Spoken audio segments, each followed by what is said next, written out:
there, and welcome to Fiber and Floral, a mostly knitting podcast. I am Becca, and I am a bilingual educator living with my family in Berlin, Germany. I'm originally from the States, but we've been living here almost 10 years now, and are actually in the process of applying for German citizenship and dual citizenship, and I am a knitter, a sewist, a spinner. I'm also an aspiring writer. I'm actually just started my second novel this month. I've been working on a children's fantasy novel for a really long time, almost as long as I've been in Berlin, and with breaks in between. And I decided to put it in a cupboard and start on something new. So I've actually started a rom-com, which is a brand new thing for me this month. This is such a tangent. You can skip this if you want. Here we are. I started a rom-com this month, and it is kind of also a love letter to the knitting community. I'm not going to share much more because, like I said, I literally just started working on it this month. I've kind of plotted everything out and written the first 2 or 3 scenes, like just like a really crappy first draft. And then I've written the ending, and then I'm going to work on plotting, like deep plotting, before I go back and write the crappy first draft. But yeah, stay tuned. You might hear more about that this year. But it feels really good to be writing something new. I've been editing my children's fantasy novel for so long, and it has just been, I mean, writing fantasy, it just takes so much longer than modern pieces, or it can. Like, there's a lot of world building and making sure everything's logical, and there's usually lots of characters involved. And I just needed a break, and it's been just really fun to start something new and enjoy writing again. So maybe we'll have more writing this year. But anyways, that's what I've been up to. That's a little bit of my life. Um, I also wanted to share real fast about, like I said, I'm an educator. I work in a bilingual school, like German English, and in a first and second grade classroom. And we went on a, this is such a tangent, but we went on a field trip to the old museum, Altus Museum. We have like what we call a museum island here. It has like 11 museums in like half square mile. Basically, it's incredible. And we went to the new museum, and to do an exhibit on the Stone Age, or a workshop on the Stone Age, because we've been learning about the Stone Age in my class in humanities. And which it was kind of funny to go to the new museum and do a workshop on the Stone Age. But no, yeah, I found out it's because the old museum, or the Altus Museum, was built in like the late 1800s, and the new museum was rebuilt after it had been destroyed in one of the wars, and it was rebuilt, I think, in the 1980s. Someone correct me if I'm wrong, dates I'm really bad with, but it was so cool, because uh, part of was so half my class did a workshop on the Stone Age, and then half my class did a workshop on the Neolithic era, which like comes after the Stone Age. And like, I had to look this up. It's like between 10,000 and 2000 BC. And we actually got to see some spindles. The lady like took us around, and all my kids were like, Becca, Becca. We call teachers by our first names here, or at least in like primary school. And they were like, Becca knits, Becca does spindles. And so the archaeologist, they actually, like, our tour guide was a real archaeologist, and she was like, oh my gosh, you spin?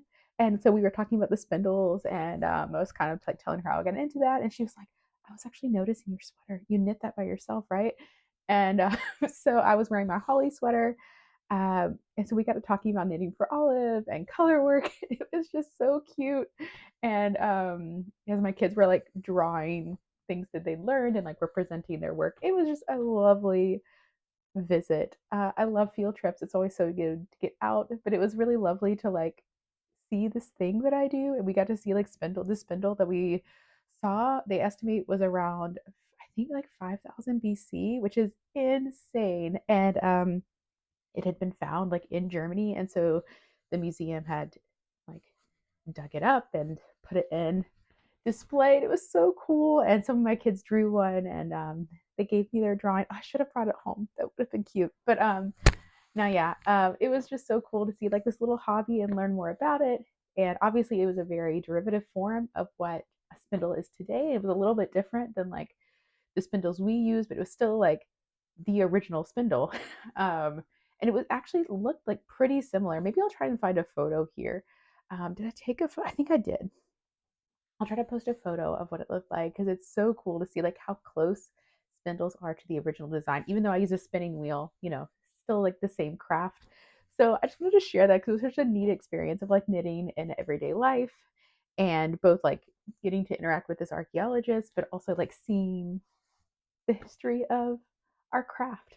So thank you for bearing with me. I just love sharing a little bit every podcast about like what knitting is like in our daily life. And I really do think that crafting, like our craft and our hobbies and our skills can connect us with the world around us. And it's so interesting to see that in daily life. So yeah, that was a fun little story. Anyways, in this podcast, as you probably can already tell, it's a little bit more chatty. I typically do one like topical podcast and one more chatty podcast every month. And so this one's more chatty. I'm going to be sharing what I've been working on this month and kind of like what I've been reading and some sewing and some embroidery. So lots of different things for today. And I'm going to start with what I'm wearing. It is brand new. This is the Rundt I Dalen sweater by Kristin Wiola Odegard. She is like the queen of Norwegian color work. She's got a whole book called 1 Year with Cardigans that I purchased last fall, and it's, I believe, like 10 sweater like all over color work patterns. And it is just, this was the first one on my list, and I love it. Was really drawn to like these little diamond shapes that are everywhere, especially like the half diamond shapes around the underbust. You see it on the sleeve, and then they just pop up. Like I just loved those little shapes, and I just thought it would be a great like deep winter sweater. I started working on this on New Year's Eve. I cast this on, and it was just a lovely winter project that I will probably wear year round. But so the Rundt I Dalen is called Around the Valley, which I think inspired these shapes. Like it kind of does look like mountains, like you're in a valley. And instead, it calls for sport weight yarn on 3.5 millimeter needles. However, I got gauge. I had a whole gauge situation, and I got gauge with 3 millimeter needles. But I used 3 millimeter for the ribbing, and I used 3 millimeter for the body, which I don't do in normal sweaters using the same needle size, but because my color work is so loose, like I even had to like work to tighten using 3 millimeter needles, but I was like, I can't go down anymore. That's gonna scare me. Like going down to 2.57 meter needles or 2.5, even like what I needed socks with, I was just too scared. So I really tightened up as I was doing color work on 3 millimeter needles. It was just barely making gauge. So it was a whole thing that I'm not going to bother to talk about because I spent a lot of time on my January chatty podcast talking about it. But I did make a lot of modifications to it. Uh, First off, starting that it is actually a top or a bottom up sweater, and I modified it to be top down. I also added short rows in the back. So there are no short rows included in the pattern, which it would be really hard. But I had seen someone add short rows to the collar before, and so that is what I did. I had another short rope. I had another sport weight pattern, circular yoke pattern that I kind of just stole the short row instructions for and added that to the ribbing. I still worked the short rows in 1x1 ribbing, and you definitely can see a little bit, like you can see where the short rows were, but I do think it helps the fit of the sweater, and I'm really glad I did it. And I think that's probably the only place I could have done it. If I would have omitted the 1x1 color work, I probably could have done it under the yoke, but I really liked the flea stitch color work around the body. So I modified it to be top down. I did the short rows in the collar, and I also cropped it pretty significantly.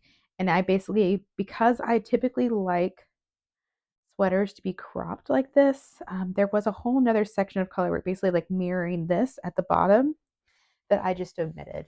I'm really sad to lose that, but I do think, having worn this 4 or 5 times already since I finished it, I do think cropping it was the right decision. So I talked about this in my last chatty podcast, and I think a couple of you recommended just omitting the bottom section. And at first I was like, no, no, it's so pretty. But for wearability's sake, I did omit it. And I think the flea stitch, that's this one by, not one by one, 1x3 color work that happens every third row. And I do think it looks fairly balanced. And then the last modification I made is, it actually was designed to be a cardigan. So you would knit it in the round, and then you would steek it and cut up the center and turn it into a cardigan. I did not do that. I love pullovers, and I definitely would like to make like a different cardigan from the book in the future. But I really just wanted to focus on the all over color work. And so I made it so that the um the round, like where you change the rounds, is in the back. And you can definitely see, I feel like, where I change rows, there's always like a little bit of like the row, it doesn't always go like, when you change, like when you're doing stripes, you always try to kind of like even out the lines. A lot of people just ignore it, and that's basically what I chose to do. And you can definitely tell, but because it's in the back, I don't see it, and I don't think it's noticeable unless you point it out. Um, Even like I was looking at a picture that I had taken, and I was like, wait, is it there? Can you see it? And I could only, like, it only shows in certain places. So I think it's okay. I'm still really happy with the modifications I made.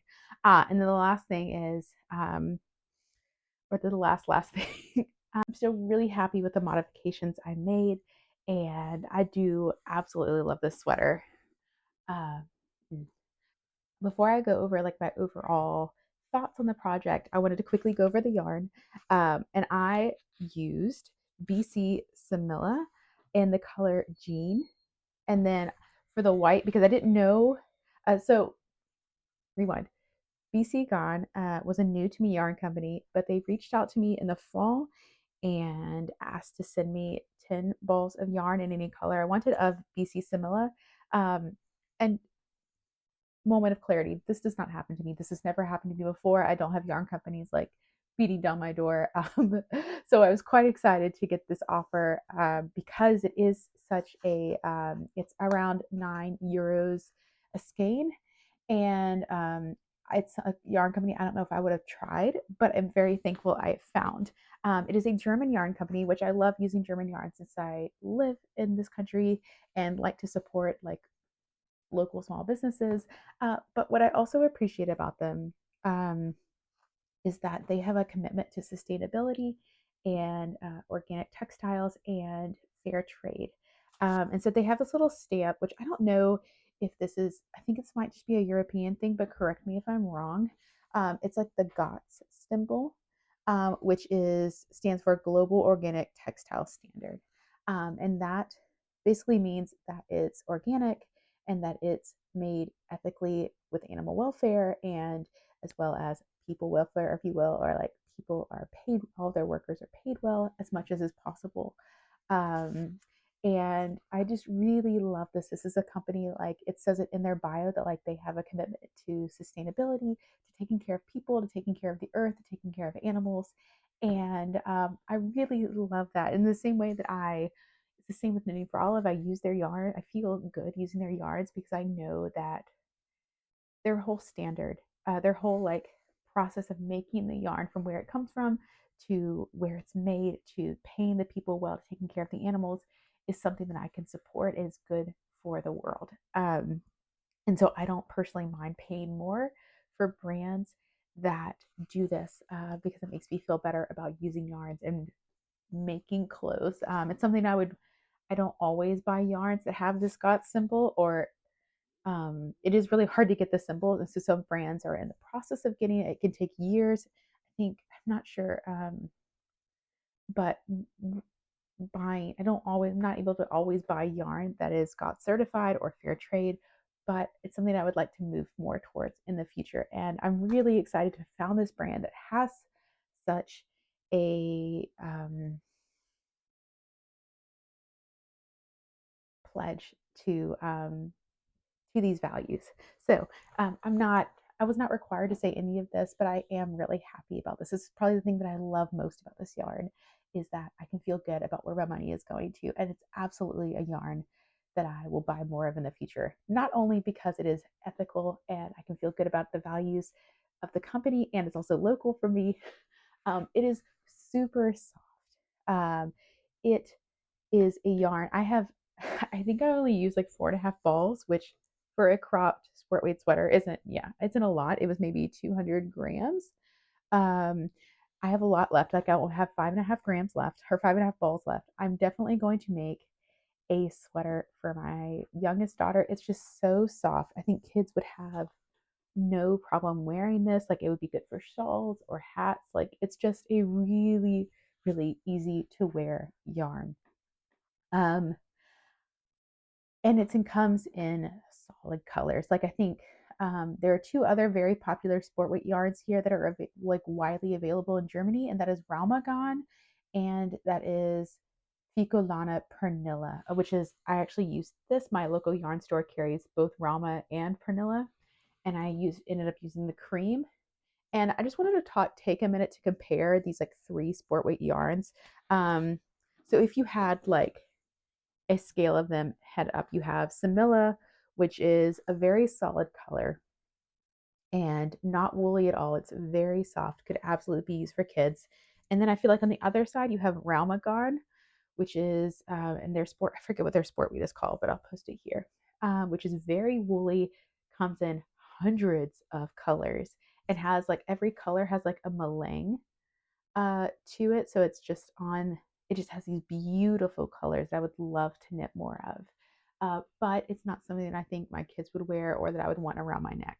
However, I would love to knit another one of Kristin's cardigans in this just because the colors are so beautiful and it is really like I do love a woolly sweater. I also love a really soft sweater, but a good mix. And then in the middle, you kind of have the Ficolana Pernilla, which is solid color, and it's kind of in between on the softness. Like it's still a little bit woolly. You can definitely tell, like as I'm feeling this from behind, like the cream is just a little bit more on the woolier side. This is definitely the softest of the three, but if you kind of wanted a good mix, I do think Pernilla would be um, would be a good kind of middle of those two yarns. I still don't think I would use it for my kids. This is probably the only one I'd use for my kids, but once again, kids are a lot more sensitive. So that is my very quick yarn compare. This is not available in my local yarn store, but the other two are. However, this is widely available online, and I'm definitely going to be buying more in the future. It's also, yeah, this is a great yarn. I would recommend it, and I really enjoy knitting the sweater with it. It's so soft, and yeah, I'm looking forward to knitting another sweater for my youngest, hopefully this month. Um, Now to my overall feelings about the sweater. I did make a lot of mistakes with this sweater, and I think, and that's okay. Part of being a fiber artist and a crafter is that we're constantly learning. For instance, I knit my sleeves too long. Like I wanted this balance. I think this is a good balance. However, then I knit my sleeves way too long. And I'm not a person who likes long sleeves, especially because they are a little on the tighter side. Excuse me. So what I've just ended up doing because I didn't feel like going back and fixing it, I'm not one of those people. I'd rather just learn and for the next project. Um, but I just rolled them up. But I feel like because I am so petite, I'm 150 centimeters. It was really hard to get the proportions right and also get like the right fit. So I think that's just something to be wary of in the future and learn from. Overall, I'm really so happy with how this sweater turns out. but it was a huge learning process, and there are definitely things I would do different next time. But it's all learning, and I'm really happy with it. So yeah, there is my Rundt I Dalen sweater by the queen herself. Um, I don't think anyone calls her that. I've just come to know her as that in my brain because she has the most incredible patterns. Definitely give Kristin Wiola Odegard a look. The pattern book, it's an ebook. It cost me about 30 euros, I believe. But like I said, it comes with about 10 sweater patterns and a couple of accessory patterns. So if you know that you love color work like I do, I just can't get enough of it. It seems to be the projects that I keep reaching for over and over. It's definitely worth the investment, I think. So there is my Rundt I Dalen, what I'm wearing, and my first finished object of February. Okay, now moving on to my next finished object. It is the Grid Gambit Cowl. It's just so pretty.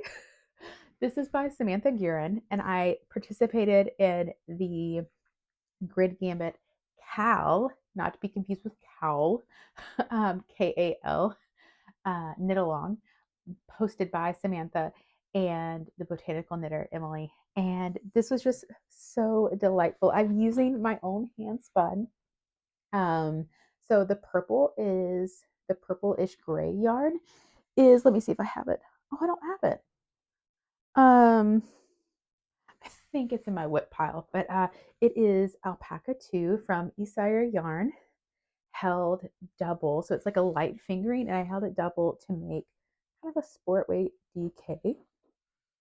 And then I use my own hand spun. Do I have that? So this is it. It is Falkland wool from Dornrosian Kella, which is like not Sleeping Beauty. Who's the one? Yeah, Sleeping Beauty, the one who pricks her finger, um, and pricks her finger on a spindle. So it's got these beautiful like rosewood and like rosy pinks and subtle browns and creams.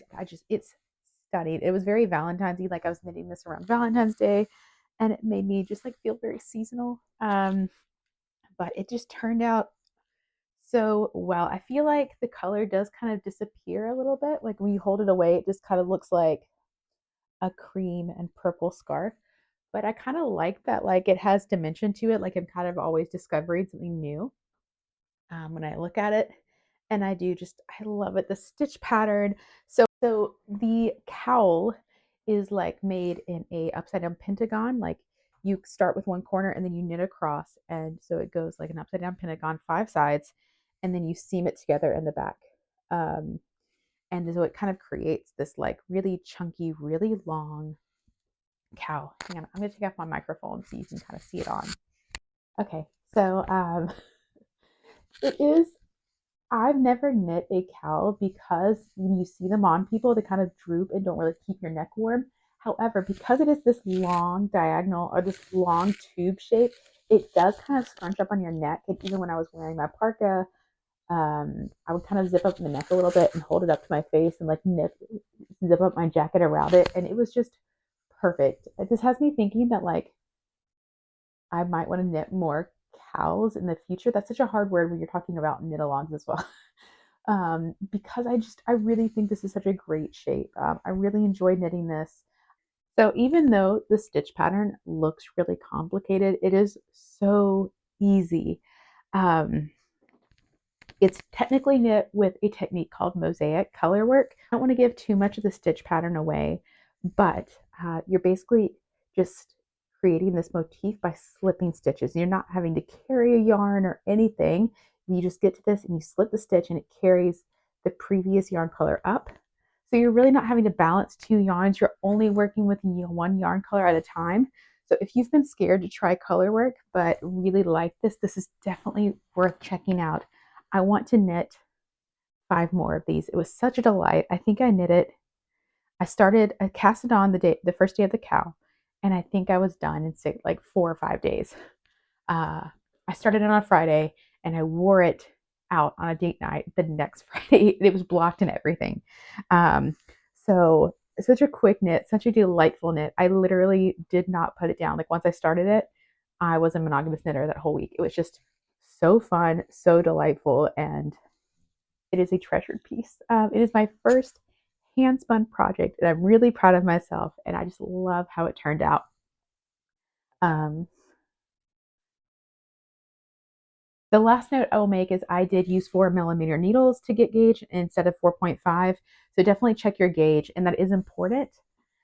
With this one, like scarves, you don't technically need to, or I don't check gauge because it's a scarf, but because you're knitting across or you're knitting diagonally across, you do, and you want, if you want the scarf to be like around, sit properly around your neck, it has to be the exact size that she's called for, which I think is like 25 inches. So check your gauge, check your needle, and don't be afraid to go down a needle size or two because it's very important to check gauge with the scarf pattern. So my next finished object is the world's simplest mittens from Tin Can Knits. This is a free pattern that I modified. I used um, it comes in multiple gauges from fingering weight to DK to worsted to bulky. So you could really almost use any yarn but sport, which ironically is actually what my gauge was. I held together a sock yarn, Malabrio sock yarn, which is what I knit my mohair socks in from January. They are very worn. And then I held it together with Knitting for Olive mohair in the color lavender, I think. And I had some like similar colored mohair that I used for the toes of these socks because I was worried about running out of the white mohair. And I just really loved that color and what it did to kind of change the sock yarn.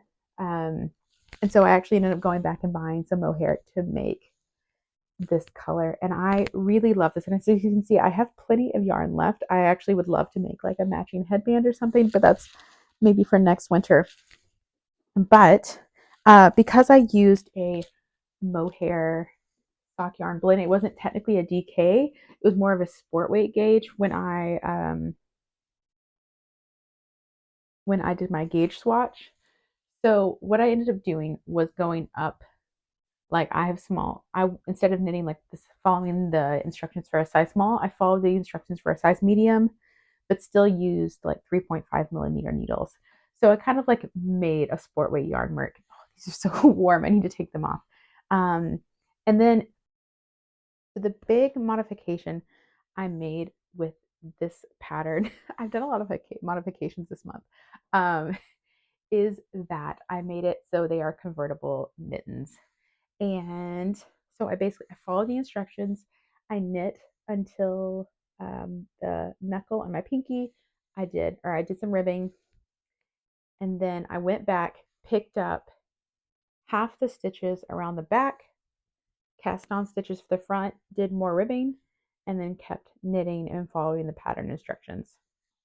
And that is my convertible gloves. There are plenty of convertible gloves out there that that'll like show you, walk you through step by step how to do this, but I had a free pattern and I figured it would be an easy hack. And it was. And I'm really happy with them. I've worn them biking to work a lot, and it's so nice because the other gloves that I have are really warm, but I have to take them off in the middle of my bike ride and throw them in my basket and hope they don't fall out. But with these, I can literally just like take like as I'm biking, kind of like get them off my fingers, put them back and keep going, and it keeps the rest of my hands warm. I'm so happy with them. As you can see, I've worn them almost every day in February, but I have not added buttons yet, and that is fine. I need to do that. It will get done probably next winter if I'm being honest, because I don't really need mittens anymore. It's getting to the time of year where it's too warm.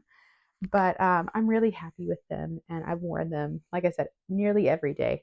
The only other modification I did, and I talked about this once again on my last Chatty podcast, and I'm really thankful for whoever said, like, just when you get to the increases, stop and bind off. And that is exactly what I did. I just did a normal bind off. I didn't do anything fancy. And when I'm biking, my thumb is behind my handlebars, and so it doesn't really catch the wind. So I don't really need, yeah, I don't really miss having that part of my thumb covered. As you can see though, the only thing I did was that this is my first pair of mittens that I've ever knit. And so I knit the top part a little too short. So that is something that I will probably also go back and fix in the next couple months. I'm just gonna like redo, I'm just gonna take this out and completely redo it. It probably needs a good inch or two more. And I think it's because I was thinking like a sock, like socks stretch to your feet. And so I do like a little bit of stretch, and it helps the socks not wear as much the tighter they are. But with mittens, you really like, especially the way I made these mittens, you really don't want that. I might even just want like a little bit extra on the end so that they don't stretch like that. So that's something I need to go back and redo. However, it hasn't once again bothered me that much because when I'm biking, my hands are like this, and so everything is still covered. Um, the mohair and the sock yarn, I think, is just the perfect. Like I'm really warm as a person. I don't like being sweaty even on biking, and I think the mohair and the sock yarn just provide like just the right amount of warmth. Like air still flows through my fingers when I'm biking, which is what I want because I don't want my hands to be all sweaty in my gloves. But it also keeps them warm at the same time. So it aerates them, but also keeps them warm, and it's just wonderful.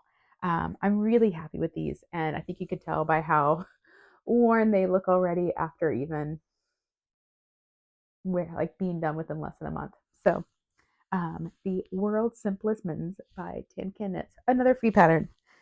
And then my last finished object, I know I have lots of finished objects, is the Vesna Socks by Ola at Floral Wood. And this was a test knit that I'm in another cowl that's all about like floral patterns that Greener Makes is putting on. She is a knitter out of Leipzig, Germany, and she is putting on a cowl just like you're knitting anything for spring. And in the group chat, someone mentioned this test knit, and I was like, yes, this is what I want. And I just fell in love. It is an all over floral lace pattern, and I just thought this was so beautiful, and I had to make it. I used, oh goodness, I always forget, Sweet Georgia. Let me find my notes. I used Sweet Georgia Tough Love sock yarn, which is a hand dyed sock yarn from Canada in the color brown sugar. And oh, it is just stunning. It's almost like a tonal with just like the tiniest little bit of color variation. And I think it was just lovely for this lace pattern. Like it just adds like a little bit of hit of interest, but doesn't take away from the lace pattern in any way. Didn't even follow Olia until this test knit, but she has such interesting sock patterns. I'm so glad I discovered her. This lace pattern is beautiful, but what is probably the most interesting thing is the heel. Let me see. I've worn these so much already. I've really got to stop wearing socks until I show you guys. Okay, this heel isn't so bad. The heel is a combination of the heel flap and gusset, but also a short row heel. And could be a game changer because I think I've talked about on the podcast before how much I hate Colorwork socks because you have to do a short row heel, and I hate the way that fits. But this is a combination. I've never seen this. So what you do is you knit like half of a heel flap, and then you start the short row. And so instead of having to pick up like 10 stitches, or I think I normally pick up 11 stitches on the side of my heel flap, you only pick up 5. And so I feel like you wouldn't even notice those 5 little stitches, and you decrease as normal. You wouldn't even notice those 5 extra little stitches on an all over Colorwork sock, and they would decrease super fast. And that would be a good alternative to a short row heel, but would give you that like extra room in the heel that I really need and like the feel of. So it is a little more temperamental to make. I didn't enjoy knitting it. That's probably just because it's my first time, and I feel like I've knit so many heel flap and gussets that I don't have to look at the instructions. I just go. But I think it is a game changer for me because I've kind of sworn off all over Colorwork socks because I hate the heels, but this could be a game changer. So go check out her heels because she also has some interesting, like, she has all over Colorwork socks that's also still managed the heel flap and gusset, but in an interesting way where I'm like thinking about. I got another one of her free. I got one of her patterns for free as a thank you for test knitting the socks, and I actually got an all over colorwork sock of hers because I'm really interested in how she does her heel. She does like a normal heel flap and gusset, but does the color work in an interesting way. So that was a great discovery that I think might have made me thankful for, or might make me want to try colorwork socks again, or all over colorwork socks. There are too many words. But this lace pattern speaks for itself. It's so lovely. It's like little tulips, and it just made me so happy. I've never knit all over lace socks before, and this really reminded me how much I love knitting lace. I've been so drawn to color work lately that I kind of forgot about lace knitting, and I haven't knit a lot of lace. I think I only have one or two garments that are knit, and I've never knit a pair of lace socks, but I'm fully aboard now and I'm going back through all the yarn that I have and I'm like, okay, what can I knit with this that's lace? I've been looking at like patterns and Ravelry that would work with what I have. And yeah, I think my March sock, I was gonna do an colorwork sock, but I think I'm actually gonna do another lace sock because it's got me in the lace mood. It's so beautiful. I wore them to work a couple times. I just feel so fancy in my little socks. And no, yeah, okay. They're stunning. And Ola did a beautiful job on this. And it was a joy to test knit for her. And I think those are all my finished objects for February. So I'll move on. I'm going to take a short break. I'm going to get some more coffee and I will be back with my whips. Okay, I lied. I have one more finished object, and it is my daughter's birthday dress. And it's pretty wrinkly. It was actually in the dirty clothes pile that I pulled out to show you this morning, but it is her little birthday dress. My youngest turned 2 last Sunday, and she is super girly to all of our surprise. My oldest discovered glitter tulle when she was around 3 years old, and it's all she wears now. And so my youngest has like started putting on her clothes, and I've kind of noticed that like instead of sweaters, she wants to wear dresses. So I made her a very girly birthday dress, but she also loves dinosaurs and sharks. I think she just likes growling. So like any animal that growls, she likes. Um, but she went as a dinosaur for fashion, which is like carnival here, and so she loves dinosaurs and books and toys. So I embroidered her a little dinosaur on the front of her dress. And then I had this scrap fabric, like it's like 5 years old, and it had little party dinosaurs on it, which just made me really happy. So I used the colors from this to kind of inspire the colors that I knit the dinosaurs in.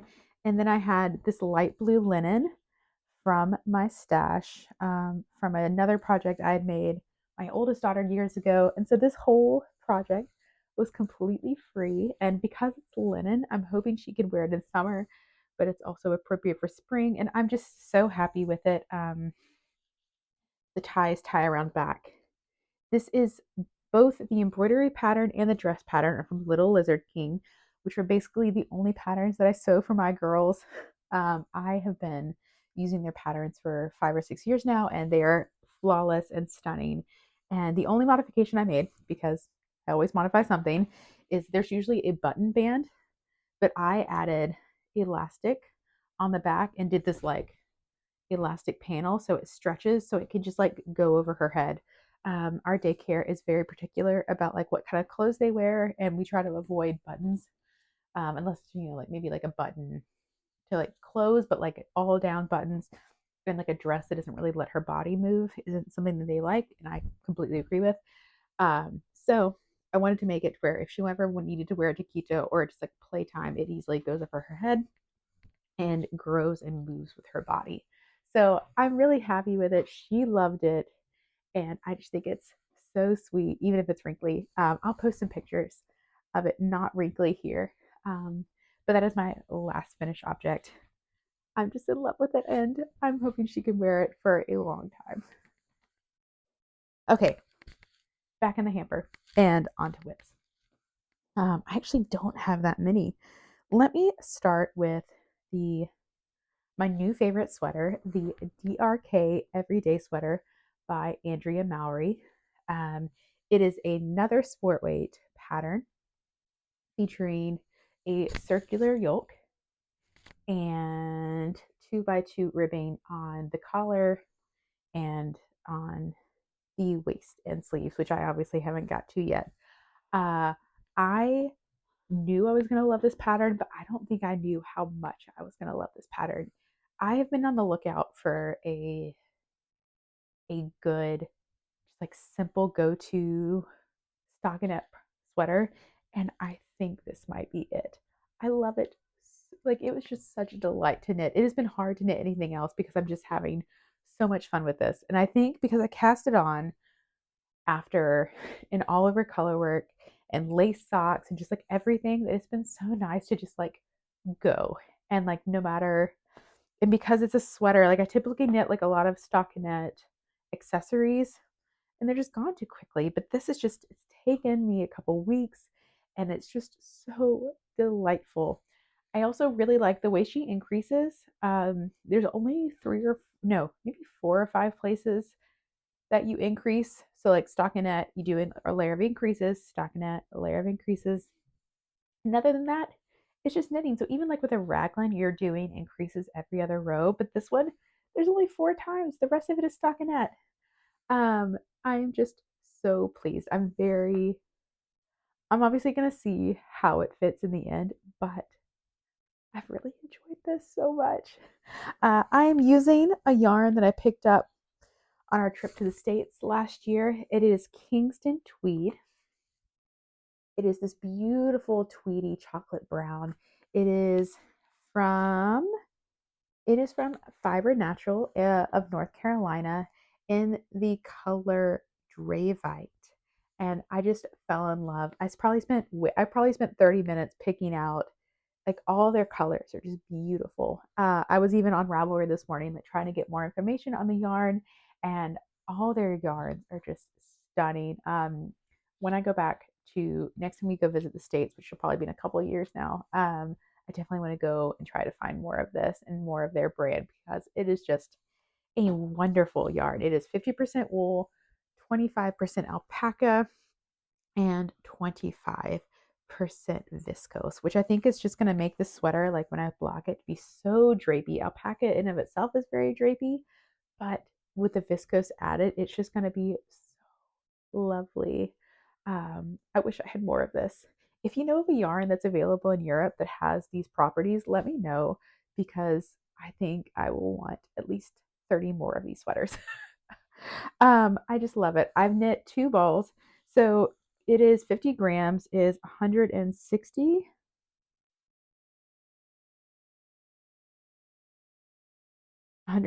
meters, and I'm almost down. So I've knit the whole body, split for sleeves, and I'm about to my waist. I have about 2 more inches to go if I'm following the pattern before I start the ribbing. And I've used 2 balls and I bought 6.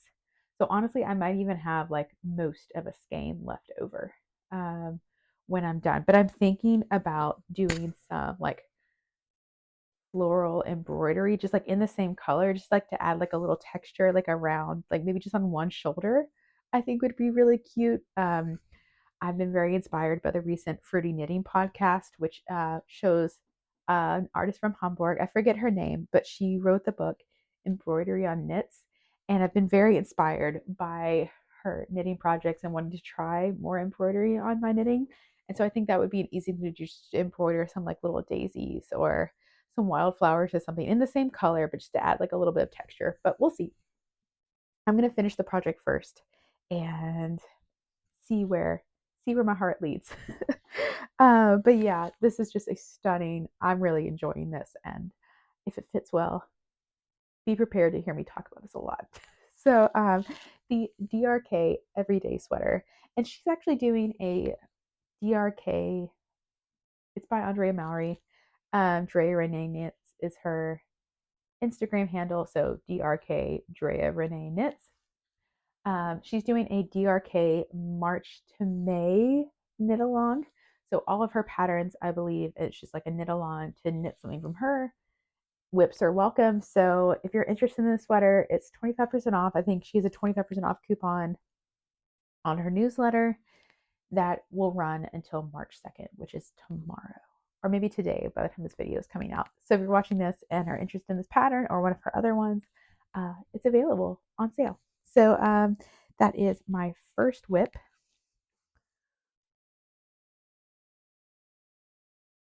And then my only other whip is the, oh goodness, I'm gonna have to read this name because it is all in French. Okay, if you speak French, don't murder me because I don't. It is the A l'ombre des Oliviers by Ocean LM. It is a free pattern on her website. I believe Brooke Willow started knitting this a couple months ago, and I quickly added to my favorites because I love this floral motif.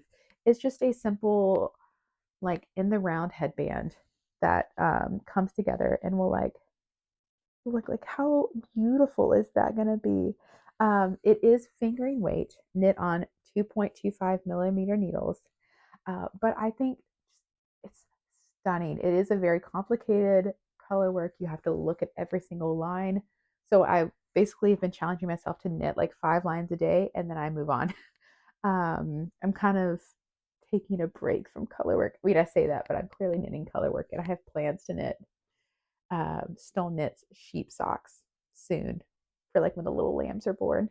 Um, but it's just beautiful. And once again, I'm using the scraps from my cowl, COWL.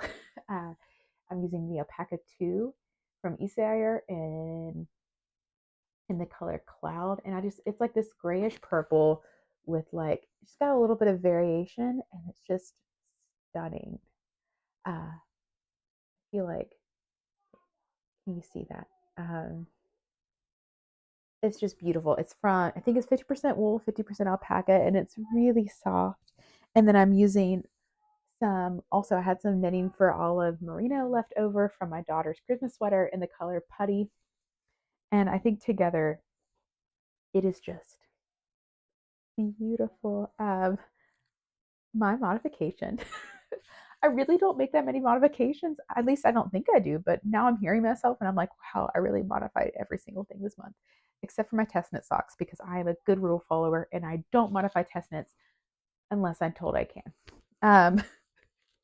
Um, Instead, so basically you're supposed to, the pattern calls, oh, I also should say the pattern is only in French. I clearly don't speak French, but I was able to read the numbers and I was able to read the colorwork chart. So am I knitting this right? I don't know. But am I knitting something that's going to work? Yes. So I'm basically just following the colorwork chart, but you're supposed to knit it twice, like on the front and back. But instead, I thought I would do a 2-for-1 headband. And so on the back, I'm doing so the only thing is like you don't start the color work until like 4 centimeters down from the start. And so I didn't do that with the gingham as well. So I'm just going to have to go back and duplicate stitch. I think if I were to do it again, I would probably do intarsia, but and just like sew that little piece together once I got to all around color work. But I don't know, maybe duplicate stitching would be better.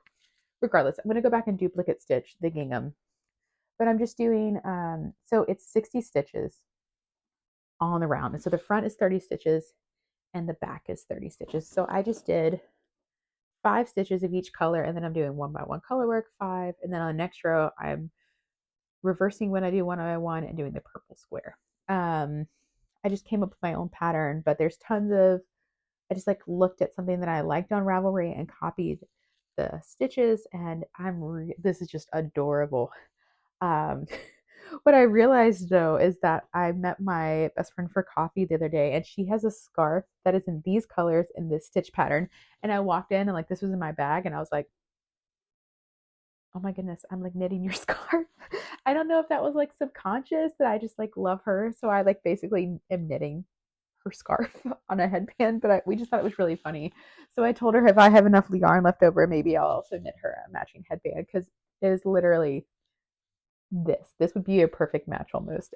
It's yeah, just a funny coincidence. And yeah. So oh,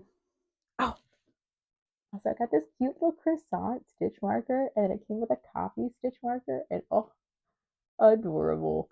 Okay. This is a super chatty episode. And those are all my whips for the month of February. Not many whips because I really focused on trying to finish a lot of projects this month, and because a couple of them were test knits or knit alongs, I sped through them quickly because I was on a deadline. But yeah, I'm looking forward to what I'm knitting in March. I think I'm going to do another lace pair of socks. I want to start my bifurca vest finally by Teddy's Knit Garden, which is like a floral colorwork vest. I said I'm not going to do any more colorwork, and but it's just a small portion of colorwork around the neckline, and then the rest is all in one color. So it should be okay, she says. Um, but I'm looking forward to like getting into spring knits. I'm gonna be doing to tease it. I've already started working on it. My next like topical video is going to be rounding up some floral patterns that I really like, both like lace and color work. Because I've just been very much like the crocuses have started blooming here, and like spring is on everyone's mind. We had our like big cold front with snow, and so now it's time for spring. And on a similar note, another thing I wanted to share is I'm actually going to be trying to do a dye garden this year. A colleague at work told me about a local company or a local small business in Berlin called, ooh, my mom is texting me, so who knows how long this, but anyways, a local small business called Flora and Fava, which is flowers and color in German, and it is a woman who specializes in dye plants and like workshops on how to dye with plants. My colleague told me about her, and I'm obsessed.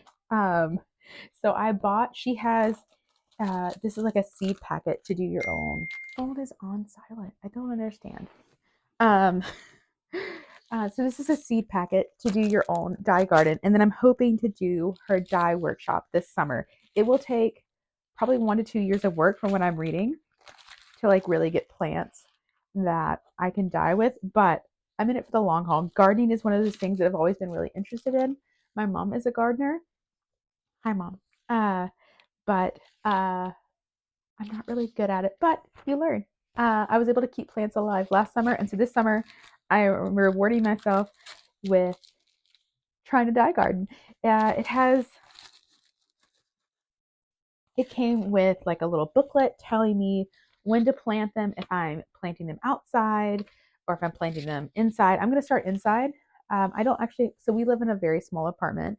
And so I'm just going to have like pots along the window and then maybe move them to a box, like a planter box in my backyard or like in my community backyard.